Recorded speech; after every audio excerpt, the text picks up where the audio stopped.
La planche à billets en à peine plus sophistiquée. Voici le mécanisme. La Banque centrale européenne crée 100 euros. Avec cette somme, elle rachète à une banque privée de la dette publique détenue dans ses comptes. Le banquier privé encaisse donc 100 euros d'argent frais. Que va-t-il en faire? La BCE espère qu'il les réinjecte dans l'économie, soit en prêtant ces 100 euros à une entreprise qui pourra par exemple investir en achetant une machine, soit en les prêtant à un particulier qui les dépensera et donc soutiendra la consommation et la croissance. Avec cette opération, la Banque centrale espère lutter contre la déflation, c'est-à-dire la baisse des prix qui s'est installée en Europe. Aujourd'hui, les consommateurs renoncent à leurs achats car ils parient sur des prix toujours plus bas. Résultat, les entreprises ne vendent plus et réduisent leur production.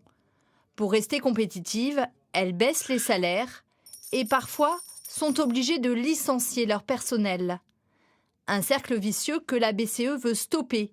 Mais l'opération n'est pas garantie de succès. Si les banques n'ont pas suffisamment confiance, elles préféreront mettre cet argent à l'abri en achetant à nouveau de la dette publique, réputée plus sûre. L'effet de relance serait alors quasi nul.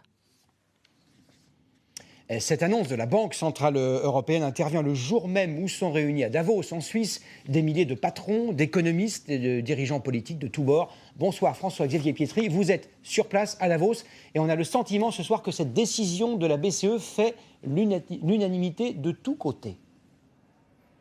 Oui, bien écoutez Gilles, ce qui est sûr en tout cas, c'est que les chefs d'entreprise et les économistes que j'ai rencontrés ici à Davos pendant toute cette journée, pour eux c'est à la fois un soulagement et une interrogation. Le soulagement parce que la décision de la Banque centrale européenne, eh bien, c'est une bonne nouvelle pour la croissance. En réalité, elle offre deux garanties. D'abord, la garantie d'un cours de l'euro qui baisse. Aujourd'hui, l'euro était au plus bas face au dollar depuis 11 ans. Et l'idée d'une parité de 1 dollar pour 1 euro n'est pas totalement impossible. Et ça, évidemment, c'est une très bonne nouvelle pour les entreprises, y compris d'ailleurs les PME qui exportent. Deuxième garantie, les taux d'intérêt qui vont rester au plancher. Et là, la bonne nouvelle, elle est pour la consommation, pour les particuliers, l'immobilier. Et donc ça aussi, c'est une bonne nouvelle. Voilà donc pour le positif. L'interrogation maintenant, parce qu'il y en a une, je dirais même un bémol.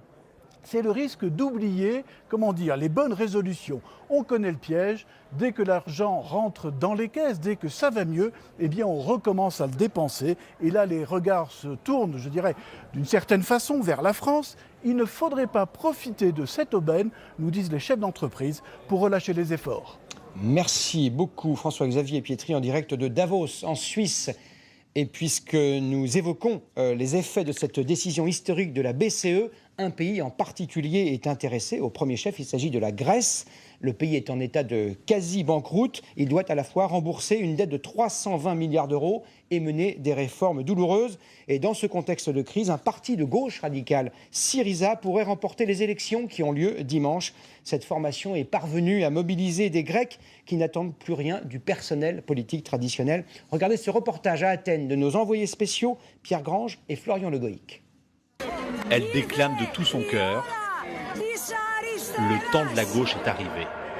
La foule sent la victoire à portée de main. Ils acclament Alexis Tsipras, celui que l'on présentait jusqu'à présent comme le chef de la gauche radicale et qui a désormais toutes les chances de devenir Premier ministre.